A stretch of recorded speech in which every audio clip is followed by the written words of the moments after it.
మరి ఇందాకే అన్నాం 42 ఏళ్ల క్రితం దండలు మార్చుకున్నారు. దండలు మార్చుకోవటం ఇస్ నథింగ్ బట్ గుండెలు మార్చుకోవటం. అలాంటి భారతి గారు, ఎస్వి గారు, మరి వారి ఇంట్లోనే భారతి ఉన్నప్పుడు, అది సృజనాత్మకమైనప్పుడు ఆ సంసారం శృతిబద్ధం కాకుండా ఎలా ఉంటుంది?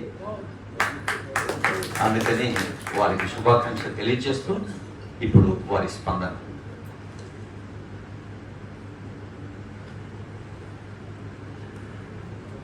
సభాధ్యక్షత వహించిన సుప్రసిద్ధ నాట్యకారులు,